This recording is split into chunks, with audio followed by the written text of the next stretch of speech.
आज मी तुम्हाला धम्मचक्र प्रवर्तन दिनाविषयी थोडक्यात सांगणार आहे। श्री बुद्धाच्या चरणावरती विजयादशमी दिनी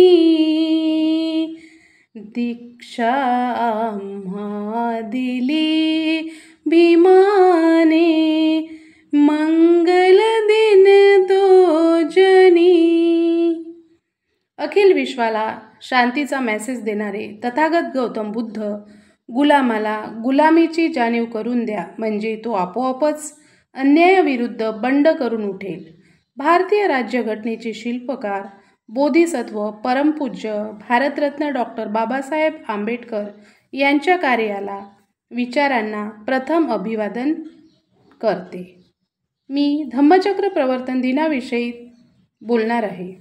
बोधिसत्व परमपूज्य डॉक्टर बाबासाहेब आंबेडकरांच्या सुवर्णवाणीतून 14 ऑक्टोबर 1956 रोजी डॉक्टर बाबासाहेब आंबेडकरांनी बौद्ध धर्म स्वीकारला। त्यामुळे लाखो लोकांच्या जीवनाचे सोने झाले।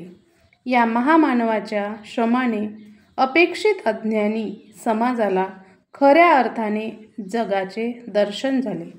माणसाला माणूसपण मिळाले। स्वाभिमानाने आणि उन्नत माथ्याने जगण्याचा मार्ग मिळाला। डॉक्टर बाबासाहेब आंबेडकरांनी शिका, संघटित व्हा, संघर्ष करा हा महान संदेश दिला। त्यामुळे ही सर्व माणसे अज्ञान अंधकारातून बाहेर पडली। शिक्षणरूपी वाघिणीचे दूध प्यायल्यामुळे ते गुरगुरायला लागले। शेळी होऊन 100 वर्ष जगण्यापेक्षा वाघ होऊन 1 दिवस जगण्याचे सामर्थ्य आपल्याला लाभले।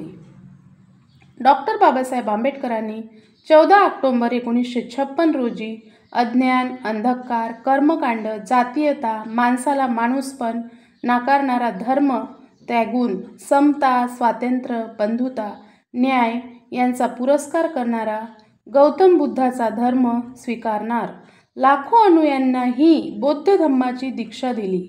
डॉक्टर बाबासाहेब आंबेडकर म्हणतात, फक्त वही पेन म्हणजे शिक्षण नाही, तर बुद्धीला सत्याकडे, भावनेला माणुसकीकडे आणि शरीराला श्रमाकडे नेण्याचा मार्ग म्हणजे शिक्षण। जसे जेवल्यावर होणारे समाधान तात्पुरते असते, या उलट शिक्षणामुळे मिळणारी ज्ञानाची शिदोरी आयुष्यभर पुरते। पोटाची भूक भागवावी, पण 1 पाऊल पुढे टाकून माणसाने शिक्षण बुद्धीची भूकही भागवावी। ज्याप्रमाणे माणूस उपासमारीने अशक्त होतो, तसा शिक्षणाअभावी जिवंतपणी दुसऱ्याचा गुलाम होतो। म्हणून कुणा सुख मागावे, कुणा दुःख सांगावे, तिन्ही ऋतूचे तडाखे मुक सोसावे। अशी काळी झिजवूनी आपली काया, जगी झाली त्याची किमया, तोची माझा भीमराया। जय भीम।